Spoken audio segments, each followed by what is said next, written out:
Corn ignores the COVID variant talk in the markets. Jerry Gidel is going to explain the issue right here on Connected Farmer, your channel to keep you up to date with the latest trends in agriculture and livestock. If you're new here, please make sure to subscribe.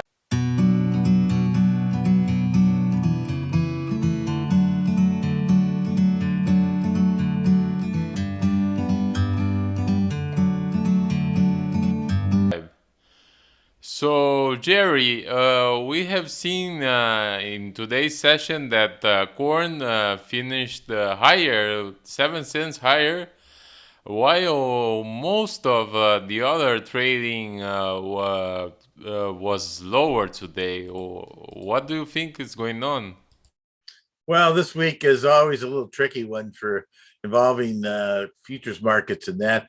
A lot of times there's a lot of traders that are and commercials that are not in the office this week. They've kind of just let things. They put out their basis levels and they just kind of they got because many of us are working hard all in the year and we don't end up getting a chance for any kind of holiday periods to finally take some vacation. I think that was part of what's happened early in the week. It was kind of positive for us. It kind of helped bubble things up a little bit here after a sluggish week last week. From there, we ended up, ended up. The interesting thing, as you pointed out here in your opening statements about COVID-19, there seems to be renewed concerns about a South African variant, which also is involved with some Hong Kong and Israeli types infections in that. And that really set the tone overnight. The energy markets, and particularly crude oil, was off $4 or $5. It went all the way down to $9 lower, or closed at $9 lower from there. And so, boy, we just opened with a thud today on the corn and soybeans and wheat and that. But we went down to some core supports on these things. And as the day wore on, there wasn't any follow through. It was all emotional type situation there on that. And so, the wheat bounced back. It was like 15 cents off its lows. It didn't close higher, but corn did close higher. The basis levels have stayed pretty strong here. In general, we've had, despite this energy taking a tumble today, and that we've still had a pretty strong ethanol demand. Actually, the ethanol prices are actually higher than the unleaded gasoline, so that is kind of unusual in that. But I think there are a lot of U.S. Refiners here. We're playing a game of chicken with the EPA about are we going to end up buying these RINs to meet our capacity and things of that nature. And I think there might be a little bit of scrambling going on in the ethanol world to cover some of the actual needs here for the blended portion here of U.S. gasoline to mean the 10%. So that's really covering the corn market here with its enthusiasm. And there's expectations maybe we'll even see a higher increase, another 50 million maybe in the ethanol factor. But we still got some days ahead before the December crop report. Yes, you mentioned the energy sector, and the crude oil price dropped over $10 per barrel today. So corn end up escaping the worst. Oh, it did. And that's the thing. It's kind of a interesting situation.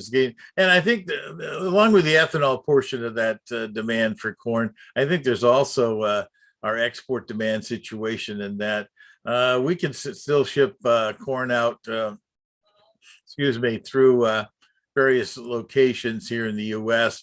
by rail out to the West Coast, or also down to Houston and New Orleans during the winter. There's always a good demand to push a lot of things down the river because that's the cheapest way to go from that standpoint. But I think there's definitely still a lot of corn on the books to China.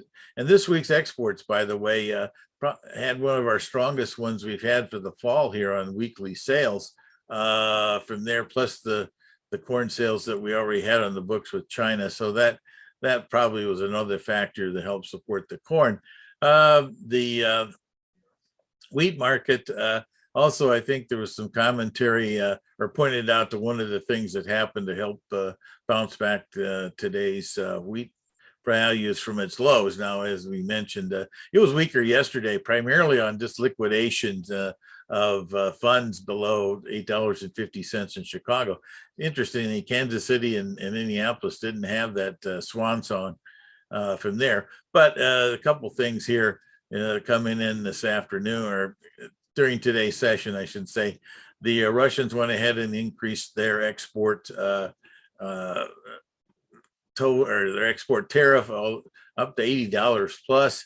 And it seems like every time they raise it, then the price of the rest of the thing around the world gets more competitive. So that might provide some stuff there. And then the other thing that happened during today's session is that Egypt announced that they were going to be in for a tender early next week.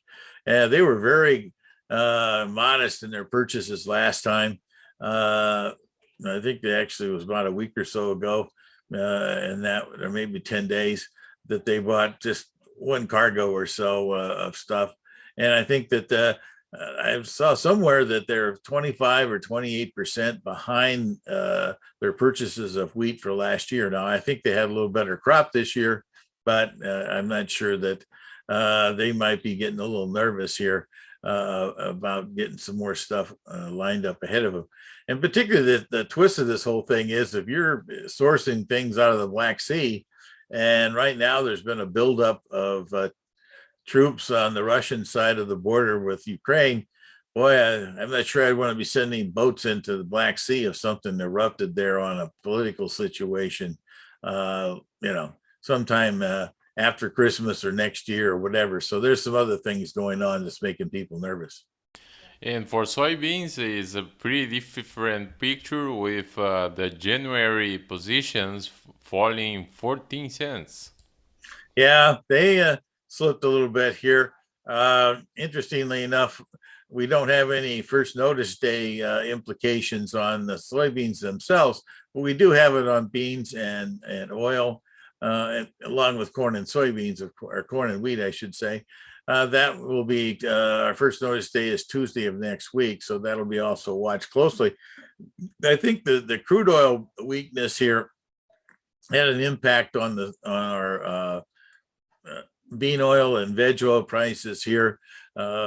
Also, there's a big conference out in the Southeast Asia, and Oil World's editor in that was just like last year, he projected a big bounce back in production. I think the key thing on this whole thing on palm oil is being able to get people to go and get the stuff out of the palm oil farms and get it in the process. I guess I'm a little gun shy that we're going to have as strong a rebound as some people are hoping for. But the other feature in here is that by the spring or fall or spring or summer of next year, we're going to have some big jumps in renewable diesel manufacturing here in the U.S. So there's the U.S. soybean oil portion of the U.S. crush is still very strong, and I wonder how much of a hit it's going to have, even if we do expand some palm oil. Yeah, and what are you expecting for next week?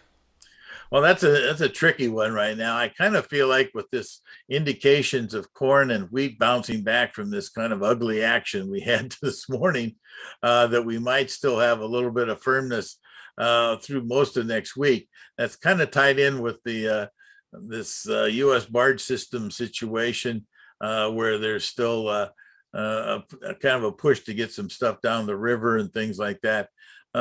This year, interestingly enough, I'd have to say that it hasn't been as cold as and stayed cold as long as it might have had in the past. But I know that the U.S. Corps of Engineers kind of all of a sudden sets a date, and so it doesn't make any difference. I think by the 5th or so of, and that'll be a week from say today or more, they're going to say nobody's going to be able to go north of St. Louis, and so that's going to be a factor in it. Uh, the other features, of course, is going to end up being how La Nina is progressing in South America. Rio Grande do Sul and maybe a few spots in Paraná are still in the dry side. There was a very good rain again in Cordoba and in Santa Fe the last few days. It makes you kind of interesting considering the last year's La Nina had a big impact on both Brazil and Argentina. This year, it's there's shades of impact, and there still could be a significant impact. I think that's going to be watched closely as we go forward, and that, and the in the world of wheat at this point, there still seems to be lots of people kind of scrambling around here. They could still end up being. We had a little choppiness the last few days, but if people get fired up on this Russian tender or things like that, this wheat market could get back into a little bit more stronger feature, and that could be a positive for corn again next week. But as we mentioned the last couple times here, we got to take advantage of some of these good, strong prices at times. Get a few things tidied up here between in the first part of December, and the holidays sometimes can be kind of quiet sessions at times. And kind of going sideways. So producers got to keep that in mind as they look at their marketing opportunities for the balance of 2021. All right, those are great marketing recommendations. Thank you, Jerry. You bet. Hope everyone had a great Thanksgiving holiday, and we'll be tuning up for the December USDA supply demand reports. There will not be a production updates for corn and soybeans. That will come in January. Thank you, sir. Take care.